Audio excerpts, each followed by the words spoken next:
Subscribe कीजिए मेरे channel ज्ञान कुंड को और बेल आइकन को दबाइए। Ex-serviceman serving central government employees networker और गवर्नमेंट एग्जाम अन्य क्षेत्रों से जुड़ी जानकारी के लिए और ऑप्शन में जाकर के ऑल को क्लिक करें ताकि आपको सबसे जल्दी और लेटेस्ट वीडियो मिल सके।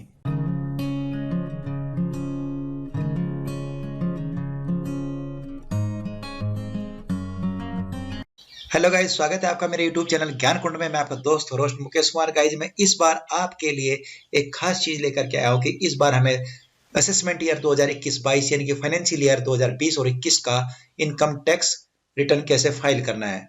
आज मैं चर्चा करूंगा ITR 1 के बारे में। गाइज, जैसा कि आपको पता है, भारत सरकार ने इस बार के बजट में बहुत कुछ परिवर्तन किया है, तो वो चेंजेस भी मैं आपको इस वीडियो में डिटेल से बताऊंगा। और जो इस बार आपको इनकम टैक्स फाइल करना है वो आपको नए सॉफ्टवेयर के द्वारा फाइल करना है। गाइज, उसके लिए मैं अब आपको एक डेमो भी दूंगा और आपको क्या क्या डॉक्यूमेंट्स की रिक्वायरमेंट है और क्या क्या चेंजेस हुए वो सब चीजें मैं आपको विस्तार से बताऊंगा। वीडियो शुरू करने से पहले आप लोगों से एक रिक्वेस्ट है कि आप चैनल को लाइक कर दीजिए, सब्सक्राइब कर दीजिए और अपने दोस्तों को शेयर कर दीजिए ताकि वो इसका बेनिफिट उठा सके। तो गाइज, अब हम चलते हैं सिस्टम की स्क्रीन पर, जहां पर मैं आपको नई यूटिलिटी के बारे में बताने जा रहा हूँ। गाइज, सबसे पहले आपको आना पड़ेगा income tax e filing. Google में जाकर के टाइप कर देंगे।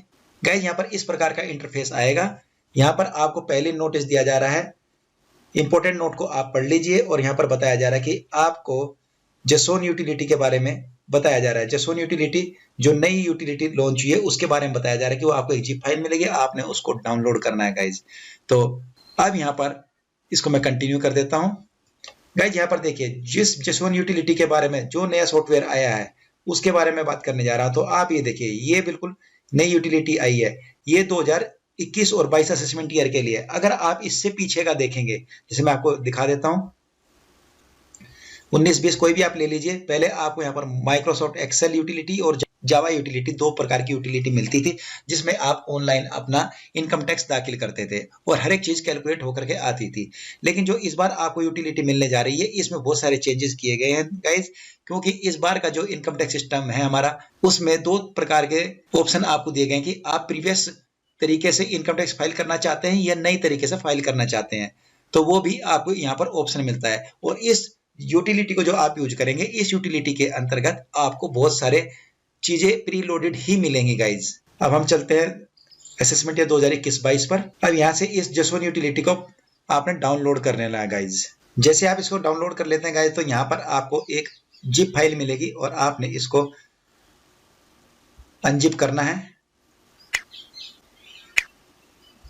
इस प्रकार का आपको यहाँ पर एक ITDE filing setup 0.1.2 executive file मिलेगी, आपने इसको इंस्टॉल करना है। गाइज, अब यह जो आपका सॉफ्टवेयर है इंस्टॉल हो चुका है, अब ओपन हो रहा है। गाइज, जब ये ओपन होगा तो आपको इस प्रकार का इंटरफेस मिलेगा। गाइज, ये अब नया वाला सॉफ्टवेयर ओपन हो चुका है और ये एक नया इंटरफेस आपको मिलेगा।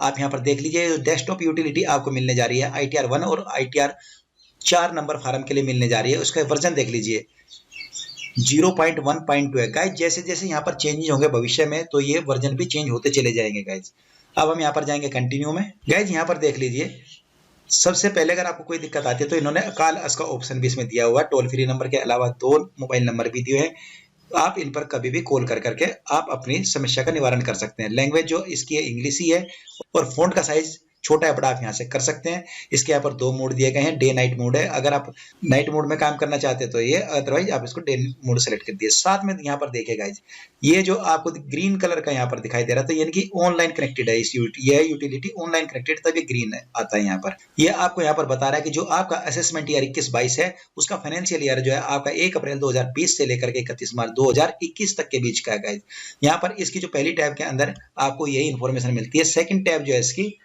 ड्राफ्ट वर्जन ऑफ रिटर्न्स, जो आपने किसी का भी ड्राफ्ट बना करके सेव किया है तो वो सब चीज यहाँ पर आपको मिलेगी। गाइज, तीसरा मिलेगा आपको यहाँ प्रीफिल डेटा।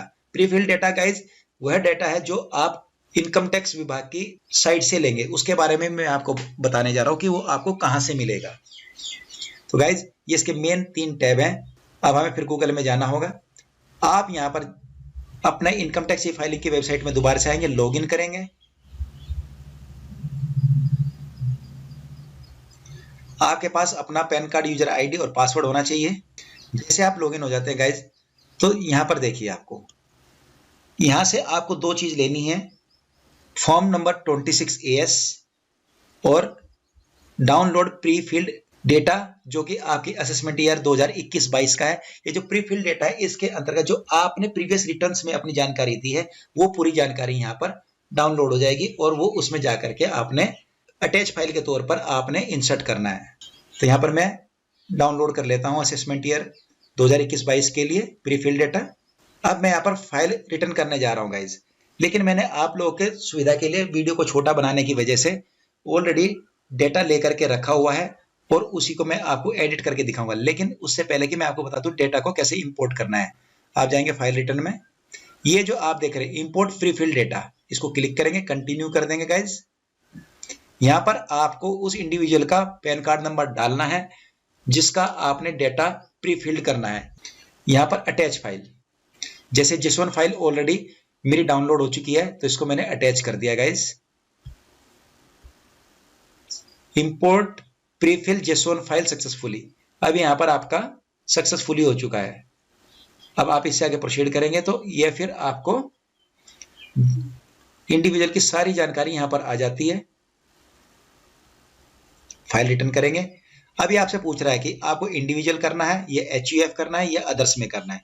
इंडिविजुअल यानी कि जो कि आप अपने लिए कर रहे हैं, जैसे कि आप लोग सैलरीड पर्सन है या आपकी कोई इनकम आ रही है और वो इनकम टैक्स के दायरे में है तो आप इंडिविजुअल डाटा में जाएंगे। एक आता है HUF हिंदू अनडिवाइडेड फैमिली, और अदर्स के अंदर अगर आप जाते हैं तो यहाँ पर आपको इतने सारे ऑप्शन मिलते हैं। ये जैसे किसी कंपनी वगैरह है, कोई लोकल अथॉरिटी है, आर्टिफिशियल जुडिशियल पर्सन है कोई, तो ये सब उसके अंतर्गत आते हैं। बॉडी ऑफ इंडिविजुअल्स है, वो सब आप यहाँ से देखेंगे। लेकिन हमें भरना किसका है? इंडिविजुअल का। मैं कंटिन्यू पे चला जाता हूँ। अब यहाँ पर आपको ये जो आप देख रहे हैं आने वाले फ्यूचर में और भी इसमें अपडेट होने वाले, जो आपको सजेस्ट करेगा कि आपको कौन सा वाला फॉर्म भरना चाहिए। लेकिन मैं जिसका फाइल कर रहा हूँ वो सैलरीड पर्सन का कर रहा हूँ, तो यहाँ पर मैं उसके लिए ITR 1 फॉर्म चुनूंगा। जैसे कि आपको पता है यहाँ पर सारी जानकारी आपको मिल रही है। जैसा कि आपको पता है कि ITR 1 फॉर्म कौन भरते हैं, जिनकी सालाना इनकम 50 लाख रुपए से कम है, ये उनके लिए लागू होता है। अब मैं यहाँ पर प्रोसीड करूंगा विद ITR 1। यहाँ पर सबसे पहले आएगा वैलिडेट योर रिटर्न, जो आपने प्रीफिल की है उसको यहाँ पर आपको वैलिडेट करना है। उसके बाद आप कंफर्म योर रिटर्न सबमिट करेंगे, उसके बाद वेरीफाई कर देंगे। तो यहाँ से आपको जाना है लेट्स गेट स्टार्ट।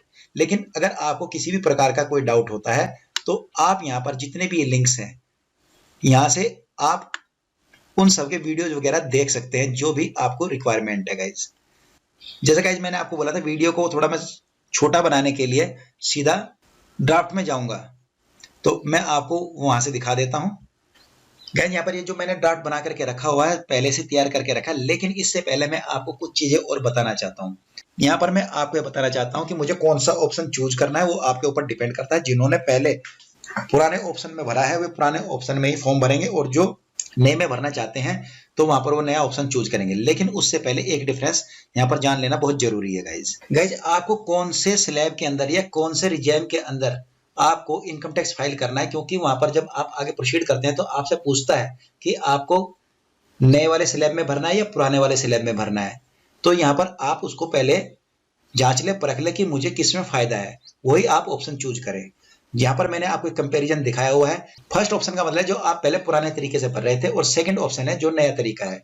तो गाइज आप यहाँ देख लीजिए कि 2.5 लाख रुपए तक की स्लैब के ऊपर कोई भी इनकम टैक्स नहीं देना होता था। 2.5 लाख 2,50,001 रुपए से लेकर के 5 लाख तक 5%, 5,01,000 से लेकर के 10 लाख तक 20%, और उसके ऊपर आपको 30% टैक्स भरना होता था। लेकिन जो इस बार नया वाला ऑप्शन है उसमें आपको 2.5 लाख रुपए तक नील है, 2,50,001 से लेकर के 5 लाख तक 5% है, 5,01,000 से 7.5 लाख तक 10% है, 7,50,001 से लेकर के 10 लाख रुपए तक 15%, और 10,01,000 से लेकर के 12.5 लाख तक 20%, और 12,50,001 से लेकर 15 लाख तक जो है आपका 25% है।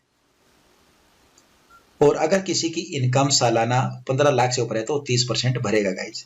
सेम यहाँ पर कंडीशन आती है अभी सीनियर सिटीजन के लिए। गाइज यहाँ पर देखिए जो 60 से 75 साल तक के सीनियर सिटीजन है उनके लिए क्या फर्क है। अब आप देख, पहले पुराने ऑप्शन में 3 लाख तक उनको कोई टैक्स नहीं देना पड़ता था, लेकिन अब नए ऑप्शन में 2.5 लाख तक उनको कोई टैक्स नहीं है। 2,50,000 एक से लेकर के 5 लाख रुपए तक की सालाना इनकम पे 5%। पुराने में 3 लाख एक से लेकर के 5 लाख तक 5% लगता था, लेकिन नए में 5 लाख एक से लेकर 7.5 लाख तक 10% और 7,50,000 एक से लेकर के 10 लाख तक 15%। और पुराने में फिर 5 लाख एक से लेकर के 10 लाख रुपए तक 20%। नए में 10 लाख एक से लेकर के 12.5 लाख तक 20%। पुराने में अगर 10 लाख से ऊपर था तो 30%, लेकिन नए में 12,50,000 एक से लेकर के 15 लाख रुपए तक 25% और 15 लाख से ऊपर जितना भी है 30% आपको टैक्स भरना होगा गाइज। दूसरा, यहाँ पर जो इंडिविजुअल्स एनआरआई हैं उनके लिए भी ये आप यहाँ पर स्क्रीन पर वीडियो को पॉज करके पढ़ सकते हैं कि इसके लिए क्या क्या और कितना लागू है। यहाँ पर मैंने एक नोट भी दिया हुआ है, जो Hindu undivided family association of persons, body of individuals और जो आर्टिफिशियल जुडिशियल पर्संस है उनके लिए सब चीजें सेम रहेंगी। गाइज यहाँ पर मैंने एक असेसमेंट ईयर 2021-22 और असेसमेंट ईयर 2020 और 21 जो पुराना वर्ष है दोनों का एक डिफरेंस चार्ट मैंने यहाँ पर दिया है। आप इसको वीडियो को पॉज करके पढ़ सकते हैं आराम से और अपना डिसीजन ले सकते हैं कि मुझे कौन से रिजीम में इनकम टैक्स को फाइल करना है। ये आपकी स्क्रीन पर है, आप इसको पॉज करके आराम से पढ़ सकते हैं गाइज। अब नेक्स्ट आता है गाइज, पुराने वाले में मुझे किस चीज के ऊपर छूट मिलेगी।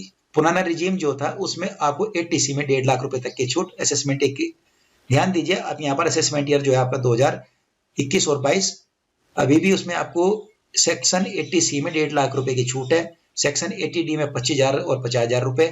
सेक्शन 24B में आपको 2 लाख रुपए, जो ये अगर सेल्फ ऑक्यूपाइड और लेट आउट प्रॉपर्टी है तो। दूसरा 87 में आपको यहाँ पर 12,500 रुपए। स्टैंडर्ड डिडक्शन जो आपको 50,000 रुपए की मिलेगी। 80E की लिमिट अब आपको एप्लीकेबल नहीं है जो पहले होती थी। सेम 80CCD1B में भी आपको 50,000 रुपए और सेक्शन 80GG में आपको 60,000 रुपए। सेक्शन 80TTB में भी 50,000 रुपए तक की छूट अभी भी आपको लागू होती है गाइज। अब मैं आपको बताऊंगा कि इनकम टैक्स को फाइल करने के लिए आपको किस किस डॉक्यूमेंट की जरूरत होती है। सबसे पहले आपको फॉर्म 16 की जरूरत है। अगर जिनके पास फॉर्म 16 नहीं है, फॉर्म 26AS से भी भर सकते हैं, जो मैंने आपको बताया था कि आप अपनी इनकम टैक्स की वेबसाइट से भी ले सकते हैं। अगर आपको वहां से नहीं मिल रहा है तो इस बार जो नई वाली यूटिलिटी आई है उसमें भी आपको इसका ऑप्शन मिलेगा। दूसरा, इंटरेस्ट सर्टिफिकेट। अगर आपने कहीं से हाउस लोन लिया है तो उस पर्टिकुलर कंपनी से आपको अपना इंटरेस्ट सर्टिफिकेट भी लेना है। अदर सोर्सेज ऑफ इनकम है, जैसे कि आपको कोई सेविंग बैंक से इंटरेस्ट आया हो या आपको जो आपने ITR फाइल किया था वहां से कोई इंटरेस्ट आया हो, किसी प्रॉपर्टी से कोई इनकम आ रही हो, वो सारी डिटेल्स को आप अपने पास रखिए। उसके बाद अगर आपने कोई TDS पे किया है वो, और कोई आपने एडवांस में टैक्स पे किया था उसका चालान नंबर वगैरह, कोई डोनेशन दी है, वो सब डिटेल्स रखिए। अगर आपने कहीं पर रेंट वगैरह पे किया है वो सारी डिटेल्स आप रखिए। और अगर आपको कोई टैक्स एग्जम्पशंस है तो उनकी भी डिटेल्स आप तैयार रखिए। स्पेशली अगर मैं यहाँ पर टैक्स एग्जम्पशंस की बात करूं तो जो भी पैरामिलिट्री फोर्सेस या डिफेंस पर्सनल्स हैं उनको कुछ इस प्रकार के अलाउंसेस लागू हैं जो कि टैक्स से एग्जम्प्टेड हैं। आप स्क्रीन के ऊपर देख रहे हैं सारी चीजें, मैंने ऑलरेडी पहले ले ली। जैसे मैंने आपको बताया था कि मुझे कैसे पता चलेगा कि मुझे अपने इंटरेस्ट पर कितना इनकम टैक्स आया, तो सबसे पहले आप ई फाइलिंग में जाएंगे, वहां पर आपने जो टैक्स फाइल किया है तो इस एक्नॉलेजमेंट को जाकर के डाउनलोड कर लेंगे और आपको पता चल जाएगा कि मैंने कितना टैक्स फाइल किया था और मुझे कितना रिटर्न मिला है। जैसे कि मैं आपको दिखा देता हूं, यहाँ पर वही सेम एक्नॉलेजमेंट नंबर है जो मैंने ITR पिछली बार फाइल किया था, उसमें 57,914 और लेकिन जो मुझे रिफंड हुआ था 60,520, यानी कि मुझे 2,606 रुपए जो है इंटरेस्ट के तौर पर इनकम टैक्स विभाग ने दिया था। ये भी मेरी इनकम में ही आएगा गाइज, ये ध्यान में रखने वाली बात है। इसके अलावा फॉर्म 60 मेरा अभी तक आया नहीं है, लेकिन मैं फॉर्म 26AS से ही भर रहा हूँ। जैसे आप देख रहे हैं यहाँ पर मेरा टोटल ग्रोस इनकम कितना था और मैंने TDS कितना पेड किया है, ये सब यहाँ पर आपको देख लेना है। जब आप गाइज एक चीज ध्यान रखिएगा, क्योंकि अभी तक कुछ लोगों का फॉर्म 26AS अपडेट नहीं हुआ है, उसमें मार्च 2021 तक की एंट्री होना चाहिए, उसको आप ध्यान कर लीजिए और अपने फॉर्म 16 का मिलान कर लीजिए ताकि आप इनको मैच करके अपना ITR को आसानी से भर सके। अगर आपने कोई TDS पे किया, जैसे मैंने यहाँ पर कोई म्यूचुअल फंड लिया हुआ था, तो उस म्यूचुअल फंड की भी डिटेल्स मेरे पास 26AS में जो कि फॉर्म 16 में हो सकता है ना आए। तो कुछ चीजें ऐसी होती है जो फॉर्म 16 में अपडेट नहीं हुई है, जो कि हमने जानकारी अपने एम्प्लॉयर को नहीं दी है तो उसकी वजह से भी कई बार आपको फॉर्म 16 में डिस्क्रिपेंसी हो सकती है। लेकिन आपका जो फॉर्म 26AS है वो बिल्कुल कंप्लीट फाइनल होता है। जो भी आप जाकर के बाहर से कोई म्यूचुअल फंड या SIP वगैरह कर रहे हैं या कोई डीमैट को होल्ड कर रहे हैं, सब चीजें आपके पैन कार्ड से लिंक है, तो वो सारी चीजें आपके 26AS में आ जाती है। गाइज मैं यहाँ पर आपको एक चीज और दिखाना चाहूंगा कि मैंने जो बैंक से इंटरेस्ट अर्न किया है वो सारी डिटेल्स मैंने बैंक से ले ली है। तो वो बैंक आपको इस प्रकार की डिटेल्स पूरी की पूरी यहाँ पर दे देगा। तो आपने ये भी अपने पास तैयार रखना है। साथ में जो मैंने होम लोन जहां से लिया है उससे भी मैंने अपना ये सर्टिफिकेट ले लिया है। जो मैंने इंटरेस्ट पे किया वो सब यहाँ पर आपको दिखाई दे रहा है। तो ये भी मुझे उसके अंदर शो करना है। इन सब चीजों की जानकारी आप पहले से ही तैयार रखें। अब मैं आपको बताता हूँ कि इनको कैसे एंट्री करना है। आप यहाँ पर जसवन यूटिलिटी में आ चुके हैं गाइज। मैंने यहाँ पर ऑलरेडी एक डॉट सेव करके रखा हुआ है। मैं आपको यहाँ बता देता हूँ कि इसमें क्या क्या मिलने वाला है। सबसे पहले देखिए कि वैलिडेट रिटर्न, आपको अपने ITR को वैलिडेट करना है। तो उसमें आपको ये 5 प्रकार के टैब्स मिलते हैं। सबसे पहला आपका टैब है पर्सनल इन्फॉर्मेशन, दूसरा ग्रोस टोटल इनकम, तीसरा टोटल डिडक्शन, चौथा टैक्स पेड और पांचवा टोटल टैक्स लायबिलिटी। ये सारे के सारे डिटेल्स आपके पास यहाँ पर दिखेंगी। आपको यहाँ पर अभी भी कोई भी चीज कंफर्म नहीं दिखाई दे रही है। आपको कंफर्म इसलिए नहीं दिखा रही क्योंकि मैंने दोबारा से जसवन यूटिलिटी वाला प्री फिल डेटा डाउनलोड किया है। तो ये सब अब मुझे दोबारा से भरना पड़ेगा गाइज। जो भी डिटेल्स हैं गाइज वो सारी की सारी यहाँ पर स्क्रीन पर आ जाती हैं। ये पूरा का पूरा प्री फिल्ड डेटा है। यहाँ पर आपसे पूछ रहा है गाइज नेचर ऑफ एम्प्लॉयमेंट। आप सेंट्रल गवर्नमेंट कर्मचारी हैं, स्टेट गवर्नमेंट कर्मचारी हैं, पब्लिक सेक्टर अंडरटेकिंग से हैं, ये पेंशनर हैं या अदर्स हैं, या फिर आपको नोट एप्लीकेबल है, जैसे फैमिली पेंशन वगैरह कोई ले रहा है तो उनके लिए। लेकिन मैं जिसका भर रहा हूँ वो सेंट्रल गवर्नमेंट कर्मचारी है, उसका मैंने यहाँ पर सेंट्रल गवर्नमेंट चूज कर लिया। दूसरा फाइलिंग सेक्शन, आप किस सेक्शन के अंतर्गत फाइल कर रहे हैं, 139(1), 139(4), 139(5) या 11922B। इन सब का अलग अलग मीनिंग है। 139(1) का मतलब यह है कि आप अपना ड्यू डेट से पहले कर रहे हैं, और अगर आप ड्यू डेट के बाद करते हैं तो 139(4), और अगर आपका रिवाइज रिटर्न भर रहे तो 139(5), आफ्टर ड्यू डेट भर रहे हैं और परमिशन ली है तब आपको इस ऑप्शन में जाना है गाइज। नेक्स्ट आता है file in respond to the notice under section. अगर आपको इनकम टैक्स विभाग से कोई इतने भी सेक्शन लिखे, इनमें से किसी भी सेक्शन के तहत नोटिस आया तो वो सारी डिटेल्स आपको देनी है। उसके अगेंस्ट में अगर आप फाइल कर रहे हैं तो, और कितनी तारीख को नोटिस आया, वो सारी चीज और रिसिप्ट नंबर वगैरह आपको यहाँ पर डालना है गाइज। यहाँ पर देखिए जो मैं आपको एक डिफरेंस दिखा करके लेके आया था वो डिफरेंस अब आपको यहाँ पर पता चलेगा कि मुझे कौन से वाला रिजीम सिलेक्ट करना है गाइज। अब ये पूछ रहा है कि आपको नए वाले में जाना है या पुराने वाले में जाना है। अगर आपको नए वाले में जाना है तो यस, अदरवाइज आप इसको नो कर दीजिए। मैं आपको दोनों ही दिखाऊंगा एक बार भर के कि दोनों में कितना डिफरेंस रहता है। मैंने यहाँ पर इसको नो कर दिया। पहले मैं पुराने ही ऑप्शन में भरने जा रहा हूं।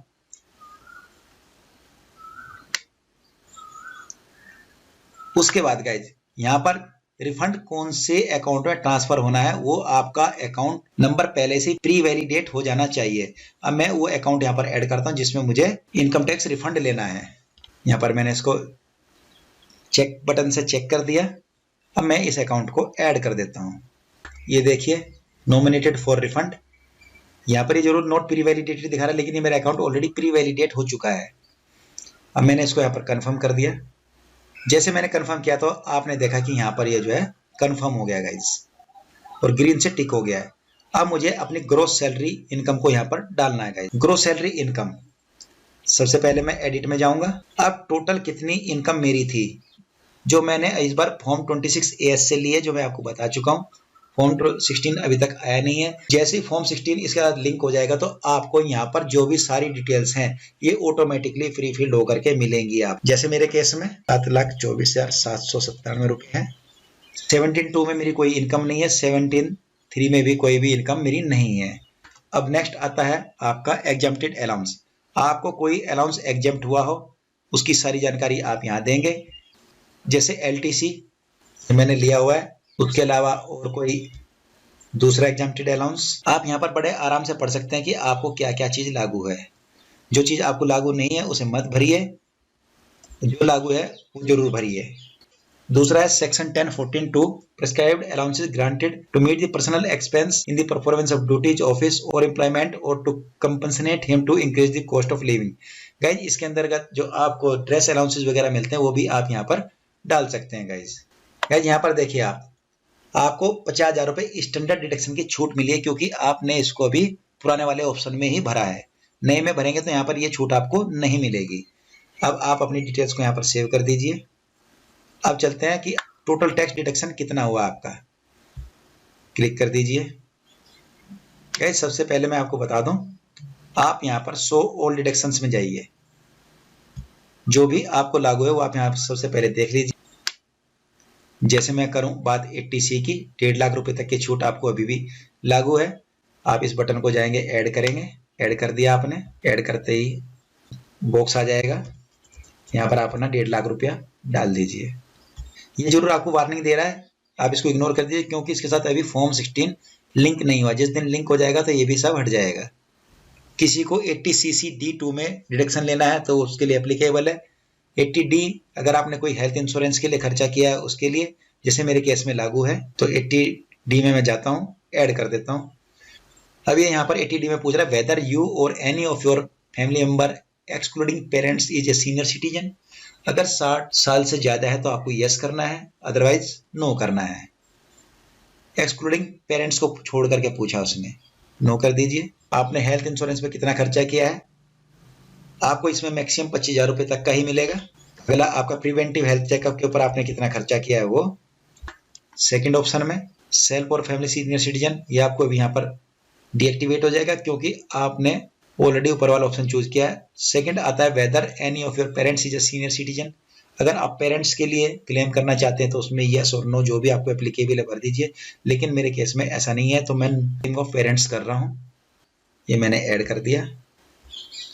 अगर आपको डाउट लगता है या कोई आपको याद आता है तो आप यहाँ से एडिट और डिलीट दोनों चीज कर सकते हैं। नेक्स्ट आता है आपका ATTTA interest on saving bank accounts. अगर सेविंग बैंक अकाउंट से कोई आपको इंटरेस्ट आया है सेविंग बैंक अकाउंट से, तो वो आप यहाँ पर ऐड करेंगे। जैसे मेरे केस में 3575 रुपए का है, जो मैंने आपको स्क्रीन के ऊपर दिखाया था, उसको मैंने यहाँ पर ऐड कर दिया। अगर आपने कोई डोनेशन वगैरह दिया उसमें अगर आप छूट चाहते हैं तो आप वो यहाँ दिखा सकते हैं, लेकिन उसके लिए सारे चालान नंबर और डिटेल्स वगैरह सारी रसीद वगैरह आपके पास होनी चाहिए। कोई डोनेशन आपने साइंटिफिक रिसर्च के लिए दिया है तो वो यहाँ पर मैंने रेजिडेंशियल प्रॉपर्टी ली है जिसके अगेंस्ट में मैंने लोन लिया हुआ है और उसका जो मैं इंटरेस्ट पे कर रहा हूँ, जो मैंने आपको स्क्रीन के ऊपर दिखाया था, तो वो आप यहाँ से चूज कीजिए, ऐड कर दीजिए। कोई है तो आप यहाँ पर अपना सारी जानकारी डाल सकते हैं। इनको पढ़ लीजिए आप आराम से और उसके बाद में अपना डिसीजन लीजिए। अब मैंने इसको यहाँ पर कंफर्म कर दिया गाइज। ये देखिए गाइज मेरा यहाँ पर कंफर्मेशन भी आ चुका है। टोटल डिडक्शन जो मैंने किया है गाइज, यहाँ पर मेरी एक आइटम छूट गया था जो मैं आपको दोबारा दिखाने वाला हूँ। इनकम टैक्स विभाग से जो मेरे पास 2606 रुपए का इंटरेस्ट आया था वो भी मुझे शो करना है। तो मैं मॉडिफिकेशन में जाऊंगा। ये देखिए इनकम फ्रॉम अदर सोर्सेज, किसी अदर सोर्स से मेरे पास कोई इनकम आई है वो डालना है। अगर सेविंग बैंक से आई है तो यस, कितना थी, सेविंग बैंक अकाउंट से मुझे 3575 रुपए की इनकम मिली थी। Do you have interest income from deposit in bank, post office, cooperative society वगैरह से कोई मिला तो यस और नो। जो भी है आपका फैमिली पेंशन से कोई इनकम मिली है वो। अगर आपके पास इनकम टैक्स रिफंड से कोई इनकम आई है तो गाइज उसको ध्यान से भरिए, क्योंकि उसका डेटा उनके पास होता है। जैसे मेरे पास 2606 रुपए आई हुई है तो मैंने यहाँ पर वो भी डाल दिया है। तो कोई उसके अलावा इनकम यस नो जो भी है आपका चूज कर लीजिए, फिर कंटिन्यू चलते हैं। अब नेक्स्ट चलते हैं टैक्स पेड के ऊपर। कितना टैक्स पे किया है वो सारी डिटेल्स आपकी यहाँ पर होनी चाहिए। आपका कोई TDS वगैरह कटा है सैलरी के ऊपर तो आप यहाँ डिटेल देंगे। एक चीज और है गाइज, यहाँ से आप ये जो व्यू फॉर्म 26AS को भी यहाँ पर देख सकते हैं और डाउनलोड भी कर सकते हैं गाइज। जैसे मैं आपको ऑलरेडी पहले बता चुका हूँ। हम यहाँ पर देखते हैं कोई मेरा TDS कटा है, यस 14 रुपए का TDS कटा था। उसका 10 डिडक्टर नंबर जो भी है आप यहाँ पर डाल देंगे, ऐड कर दीजिए। अपनी कंप्लीट डिटेल्स डाल दी हैं तो इसको कंफर्म कर दीजिए। ये देखिए यहाँ पर ये भी कंफर्म हो गया है। टैक्स लायबिलिटी वगैरह अगर आपके कुछ है तो ठीक है, अदरवाइज छोड़ दीजिए।